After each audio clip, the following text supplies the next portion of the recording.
전체 속에서 부분이 보이지 않으면 들어오는 정보가 파편화됩니다. 여기서 가장 중요한 게 조립의 관점입니다. 달콤한 인생이란 영화에서 아주 빠른 속도로 권총을 조립하는 장면이 나옵니다. 스테치킨이라는 러시아제 권총이죠. KGB가 많이 쓴다는 이 조립의 관점이 필요합니다. 우리가 전체 속에서 부분을 보려면 이 조립의 관점이 있어야 됩니다. 우리가 자동차를 한번 조립해보면 이 부품이 어디에 쓰이는지 알 수 있죠. 이 전체 그림이 그려지지 않으면, 전체의 분류 틀이 만들어지지 않으면 정보가 고정이 안 됩니다. 다음에 꺼낼 수가 없죠. 고정시킬 수가 없으니까 꺼낼 정보가 없는 거죠. 자, 그럼 이 전체 그림을 품사는 그려줄 수 있느냐? 못 그려줍니다. 이 품사는 너무 지나치게 큰 분류체계고 분류가 불가능한 단어가 넘치죠. 문장 오형식 1차 정보하고 2차 정보 구분이 없고, 따라서 구와 절의 개념으로 나갈 수가 없고, 따라서 확장이 안 됩니다. 조금이라도 길어지면 이 문장 오형식은 쓸모가 없어요. 누군가가 이 자동차 부품이 어디에 쓰느냐라고 물어본다면 자동차 전체의 구조와 원리에 대한 큰 그림이 필요한 겁니다. 이 그림 속에서 이 장치가 이 역할을 한다.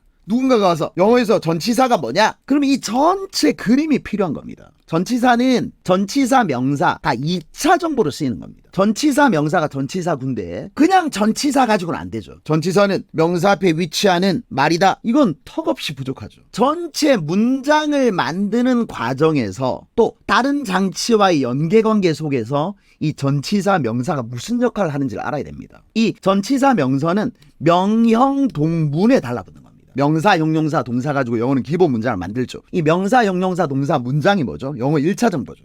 여기에 달라붙는 게 전치사 명사입니다. 이 장치, 다른 장치와의 그 연계관계 속에서 이걸 이해해야 됩니다. 그리고 1차, 2차가 결합하면서 영어는 구, 덩어리를 만들어내는 거죠. 자, 그러면 전치사 명사는 구체적으로 어디에 놓이느냐? 명사 뒤에, 형용사 뒤에, 동사 뒤에, 문장 앞에 놓이죠. 여기 위치가 딱 정해져 있습니다. 1차 정보 앞 뒤에 달라붙는 겁니다. 정확하게 명사 뒤에, 형용사 뒤에, 동사 뒤에, 문장 앞에 결합한 겁니다. 이게 바로 전치사를 이해하는 거죠. 자, 이 전체 그림이라는 조립의 관점이 없으면 고착이 안 되고 그 다음 꺼낼 수가 없죠. 꺼낸다는 게 무슨 말이죠? 텍스트를 복구하는 겁니다. 자, 누군가가 이 부품들을 아무렇게나 어지럽게 흩어놔도 정확하게 조립할 수 있는 힘이 생기는 거죠. 이거는 정확하게 고착을 해내서 정보를 굳혔기 때문에 이 정보는 이거다 라고 우리가 정확하게 굳히고 평소에 확인을 했기 때문에 끌어낼 수 있는 거죠. 다시 만들어낼 수 있는 거죠. Radar was a method of locating invisible objects used first in World War II for the detection of the approach of enemy aircraft. 영어 문장을 많이 읽은 사람들은 이 구조가 왼쪽에서 오른쪽으로 정확하게 읽힙니다. 그리고 이 used 이하가 이 a method에 달라붙어 있는 게 한눈에 보입니다. 왜? 늘 만나는 구조입니다. 그 다음에 이 관계절이 왜 길어지는지도 알아요. 이 관계절이 이 끝까지 가는데 왜 이렇게 길어지느냐.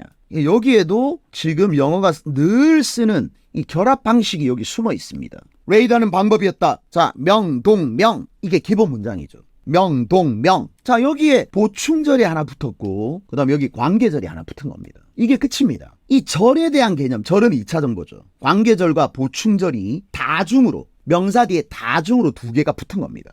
자, 이거를 항상 영어 문장을 만들어 본 사람 입장에서는 늘 만나는 구조죠. 아주 익숙한 구조죠. 따라서 얘를 복구해내는데 어려움이 하나도 없는 겁니다. 그리고 지금 우리나라 문법에는 보충절에 대한 개념조차가 없죠. 추상명사 뒤에 대절, WH절로 문장을 결합하고 이걸 압축한 게 to절과 of ing절입니다. 지금 이 of ing절이 나왔는데 우리는 아예 여기에 대한 개념이 없어요. 근데 콜펄스 언학, 자, 빈도를 조사하는 이 콜펄스 언학에서는 이 대절, WH절, to절, of ing절이 말하기 영어에서, 소설에서, 뉴스에서, 아카데믹한 글에서 도대체 몇 % 쓰이는가까지가 다 조사가 이루어져 있죠. 그러니까 이 of ing를 모르는 게 말이 안 되는 거죠.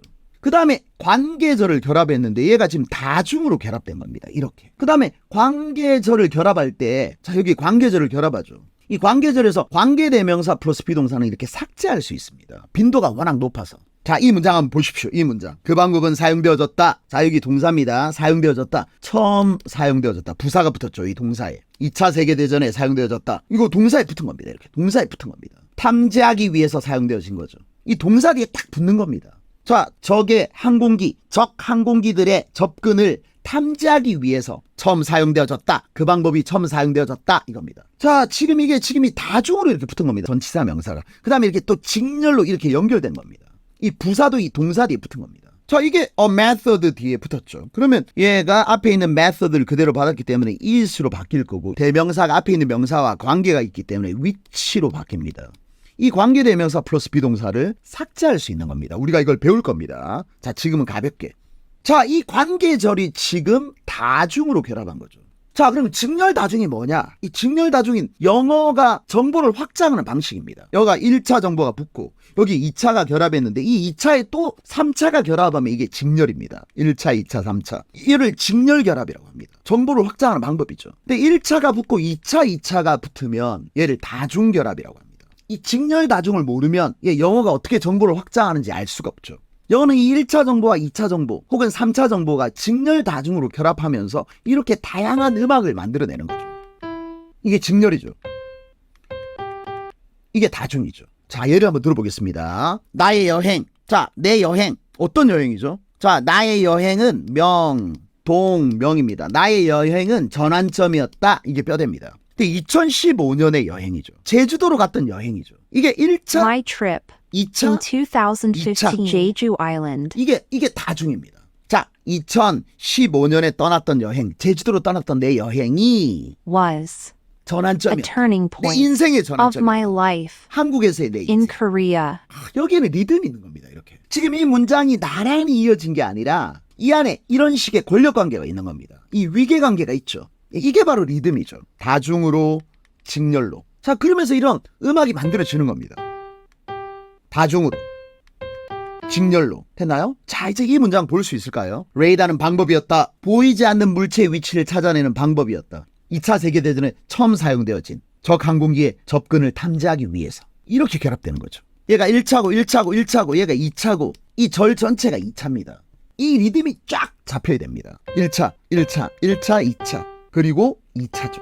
이 리듬, 이 영어가 만들어내는 이 리듬을 우리가 영어 문장에서 읽어낼 수 있어야 됩니다. 그러면 이게 막 길고 복잡하게 느껴지지가 않습니다. 자, 영어라는 이 전체 그림이 안 그려지면 이 문장은 되게 복잡하게 보이는데 사실은 굉장히 심플한 구조로 되어 있습니다. 항상 영어가 쓰는 리듬을 쓰고 있는 겁니다. 그리고 누군가가 문법 문제를 내라 그러면 당연히 이걸 내겠죠. 이걸 내는 게 가장 잘 된 겁니다. 레이더는 방법이었다. 보이지 않는 물체의 위치를 찾아내는 방법이었다. 근데 이 방법이 사용되어진 거죠. 이 물체가 사용되어진 거 아니죠. 자, 처음 사용되어졌다. 2차 세계대전에 탐지하기 위해서 사용되어졌다. 적 항공기들의 탐지를 위해서. 자, 이렇게 쭉 왼쪽에서 오른쪽으로 리듬을 타고 그다음 도대체 뭐가 문법 문제로 내기 가장 적합한가? 이걸 말을 할 수가 있는 거죠. 왜 여기에 어를 썼는가? 더를 안 쓰고. 여기 왜 of를 썼느냐? 안 쓰면 무슨 문제가 생기느냐? 이걸 정확하게 말할 수 있는 겁니다. 이 used 이하가 얘에 붙는 게 아니라 이 method에 왜 붙는가? 이걸 정확하게 이야기할 수 있는 거죠.